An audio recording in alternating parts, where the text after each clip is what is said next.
One of the great things about running a sandbox campaign is the freedom it gives to your players. They can go anywhere they want, explore what they want. They can ignore things, say, I'm not interested in that battle or this, and it doesn't affect things because the campaign is growing out of their actions. You've set up the world, you let them do what they want. But it can be frustrating when you put a lot of work into something. It's really cool, I really like this thing, and the players don't go for it, right? You've done all this work. Now, again, maybe you can plug it in somewhere else, but oftentimes you can't. So what I'm going to talk about is how to get your players to kind of take the bait, to kind of go along with what you're presenting them. And the way to do it is to tie it into their backgrounds. Backgrounds are a tremendous way to connect your players to the world you create in your homebrewed campaign.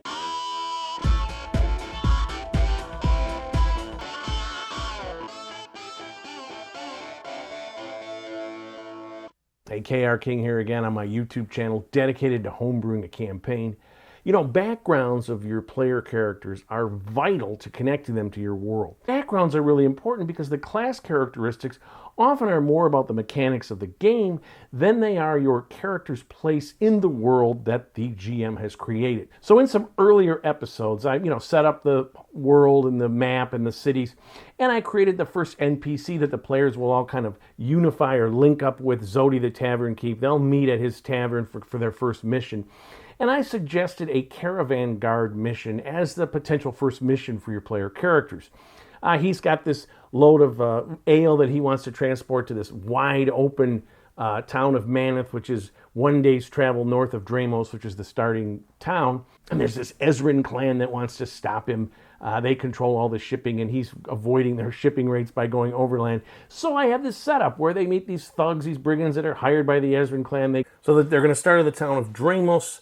They're going to go up the road. When they get to the shrine, this is where the thugs will attack them. They should win this battle, then they'll head on up to Menneth. And they have some confrontations there. They're going to pick up a mysterious traveler that Zodie may know about or not, depending on how I think about this, depending on the connections with the players. The backgrounds are what link you to the storylines, and as we'll see when you're homebrewing a campaign, it's what gives your players that investment in the storylines when you tie your stories to those backgrounds. In this video, I'm going to do 7 different backgrounds. I'm combining Charlatan and Criminal. I'm just using the same information for both because they're similar. This will give you an idea of associating these backgrounds with the mission, the caravan mission that I've picked out with Zodie. Now the sage background, obviously it's a classic background for spellcasters because they're interested in discovering arcane knowledge. And so what you want to set up is, if they're going up to Menneth on this mission, is there someone there that they want to meet? Is there some archaeological site they've always read about that's near Menneth and they feel they want to explore this? And then you have this mysterious traveler that's going to come back with them on the return. Is this going to be something that this person is interested in? Is it a scholar or some famous person that they've heard about or read about, and they've been asked, by the Wizards Guild or whatever they're associated with to accompany this person? So there's always connections that you can make with a sage anytime they're traveling to some new place that makes them go, look, caravan guard, no problem, because I have a bigger mission. I have this information that I want to find. Now I'm going to combine the Charlatan and the Criminal because both have a clear connection to Menneth as this kind of wide open town filled with criminals, rogues, gangs. And they might be a reformed criminal who had some issue up in Menneth. They might have some friends up there, again, that are in trouble or that they just want to see. They may have heard about some heist gone wrong. So all sorts of things with Menneth being this wide open kind of criminal town that's going to connect somebody with a criminal or charlatan background to this mission.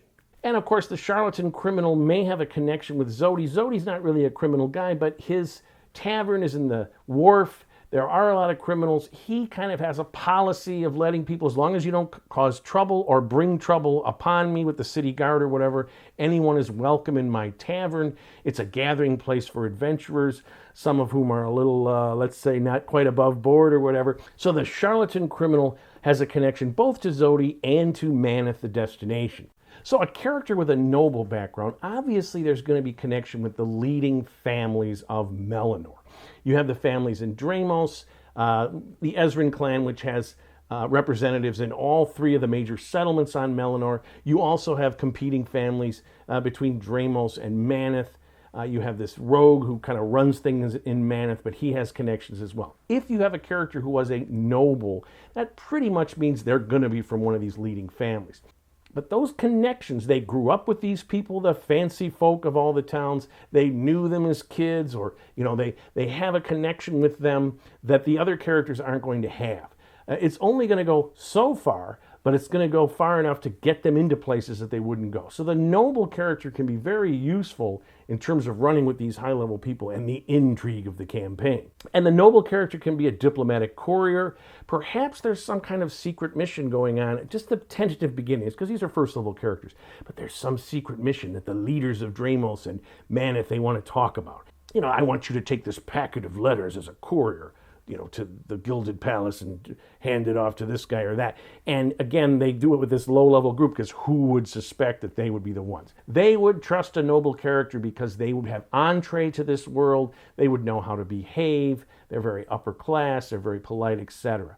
So when you have a noble character, this kind of mission, they're perfect for it. So the Outlander background says that they have all sorts of far-flung knowledge and information based on their travels. They've gone in areas where no one lives, this sort of thing. So how do you connect that to missions based on, a trading mission, taking ale up from one city, a day's journey to another? Well, there's a way you can do this. So I have this mysterious traveler. Now, Zodie may or may not know about this at the beginning. And the reason I'm saying that is I want to see what the character backgrounds are. And if I have someone where it fits in, that they would be interested in this based on this mysterious traveler, I'm going to have Zodie aware, hey guys, you're taking this ale up, and then I'm doing a favor. I have this person that wants to hitch a ride back. And in his description, the Outlander background may see something here.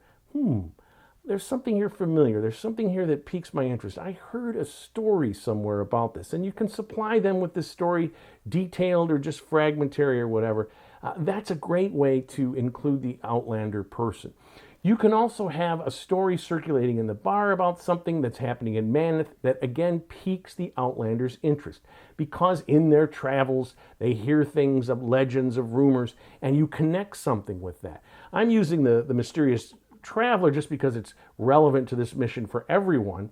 But if you want, you can add something in relevant to some other adventure. Noticing, just taking the backgrounds that you have, if you've got 3 to 5 player characters or whatever, and including them in the storyline and creating this as you go, as it were.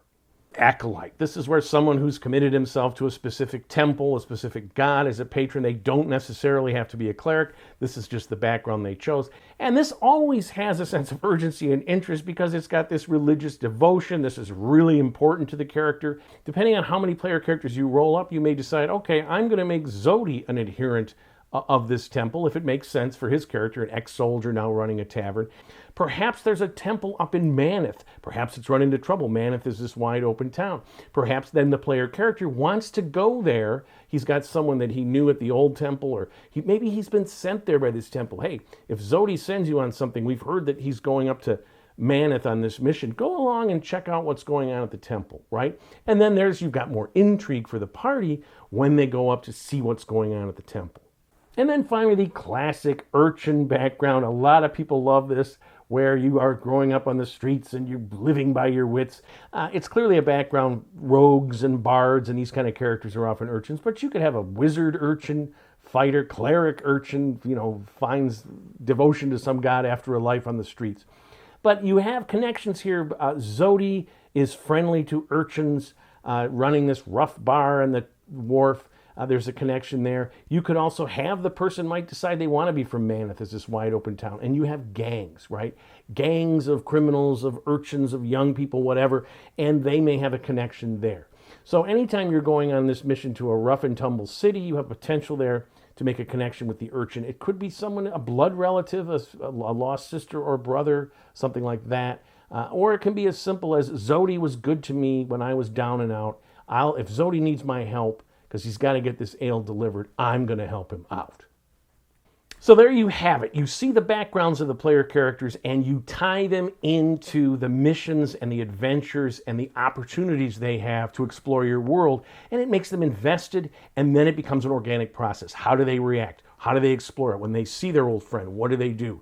What do the other player characters do? Because they all have connections as well. Really makes your world an organic process. Again, this is why it's the greatest game ever. Tell me about some background and character class combinations that you've come up with. I love to hear these because this is the creativity of D&D. This is where you do something that sort of unexpected. And how did you work it in either as a player in a campaign or as a GM when you had player characters that chose interesting backgrounds that maybe didn't match up right away with the class they picked, but made sense as they ran them. So hopefully this was helpful to you. In the meantime, keep playing D&D and tell somebody else about it.